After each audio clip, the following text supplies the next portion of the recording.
सुशीला एक शहर में अपने बेटे अमित और बहू स्नेहा के साथ रहती थी। सुशीला का बेटा नौकरी करता था। घर में पैसों की कोई कमी नहीं थी, लेकिन सुशीला बहुत कंजूस थी। अमित अपनी सारी तनख्वाह सुशीला को देता था। एक दिन स्नेहा सुशीला से बात करती है।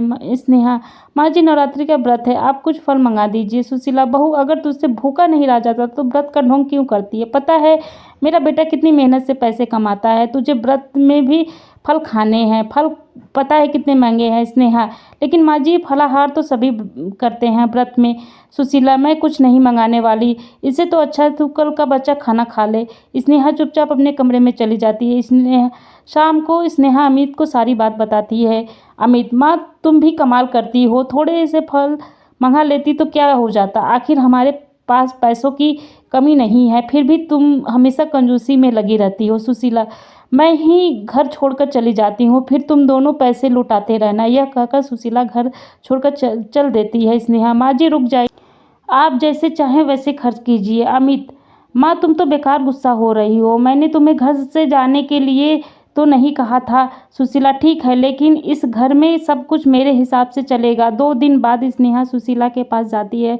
स्नेहा, माँ जी कल नवमी है, हमें कन्या पूजन करना है, आप मुझे कुछ पैसे दे दीजिए, मैं बाजार से प्रसाद बनाने का सामान ले आती हूँ। सुशीला, बहू कन्याओं को खाना खिलाने से क्या होगा, एक काम कर, तू कन्याओं को पूजन करके 2-2 रुपए दे देना, बच्चे हैं उन्हें बहलाना कौन सा मुश्किल काम है। स्नेहा सुशीला से बहस न करके चुपचाप अपने पैसों से सारा सामान ले आती है। अगले दिन अमित की छुट्टी थी। स्नेहा सुबह से ही रसोई में प्रसाद तैयार कर रही देती है। सुशीला, बहू यह रसोई से देसी घी की खुशबू कैसे आ रही है, क्या बना रही है देसी घी में? स्नेहा, माँ जी हलवा बनाया था।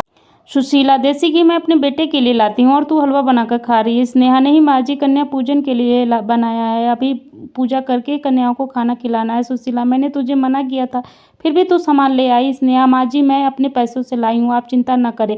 सुशीला, ठीक है, लेकिन खाना मैं खिलाऊंगी कन्याओं को, तू तो सारा खाना खत्म कर देगी। अमित और स्नेहा सुशीला की बात सुनकर बहुत दुखी होते हुए अपनी माँ की कंजूसी की आदत से पहले ही परेशान थे, लेकिन कन्याओं के में कटौती से वे परेशान हो रहे थे। पूरे परिवार ने पूजा की। पूजा के बाद स्नेहा कुछ देर माँ दुर्गा के सामने बैठकर प्रार्थना करने लगी। स्नेहा, हे देवी माँ, हमारी भूल चूक को क्षमा करना, मेरी सास का हृदय परिवर्तन कर दो, जिससे वे कंजूसी छोड़ दे। कुछ देर बाद 9 कन्याओं भोजन करने के लिए आ जाती हैं। सुशीला अपने हाथों से सबको खाना परोसती है, वह बहुत कम खाना परोसती है। अमित, माँ यह बहुत कम है, कम से कम कन्याओं को खाना तो ढंग से परोसो। सुशीला, तू चुप रह, अगर किसी कन्या को जरूरत होगी तो वह मांग लेगी। अमित और स्नेहा चुपचाप खड़े रहकर कन्याओं को खाना खाते देखते हैं।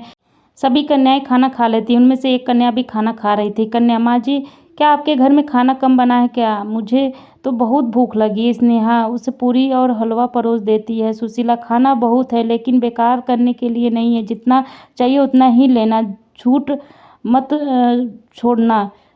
वह कन्या सारा खाना खा जाती है और खाना मांगती है। स्नेहा उसे जितनी बार खाना देती है वे सारा खाना खा जाती है। देखकर सुशीला परेशान हो जाती है। जब सारा खाना खत्म हो जाता है, कन्या, अभी तो मेरी भूख नहीं मिटी। सुशीला, अब तो खाना भी खत्म हो गया। कन्या, लेकिन आप लोगों ने कन्या पूजन किया है, भरपेट भोजन तो कराना पड़ेगा, तभी तो माँ अम्बे प्रसन्न होंगी। अगर आपके घर से कन्या भूखी चली गई तो माँ रुष्ट हो जाएंगी। स्नेहा जल्दी से दोबारा खाना तैयार करती है। सुशीला, बहू मैं तुझे इसलिए मना किया था कन्याओं को खाना खिलाने के लिए, अब तो लगता है हमारे घर का सारा राशन खत्म हो जाएगा। कन्या, माँ जी कंजूसी छोड़कर पूजा किया करो, देवी माँ के प्रसाद में कैसी कंजूसी। सुशीला, चुप रह, चुपचाप खाना खा और अपने घर जा। स्नेहा उसे एक और खाना देती है, जिसे खाकर कन्या खड़ी हो जाती है। कन्या, खाना तो हो गया, लेकिन कन्या को दक्षिणा भी तो दो, कंजूस दादी। सुशीला, हे भगवान, अब इसे पैसे भी चाहिए। तभी अमित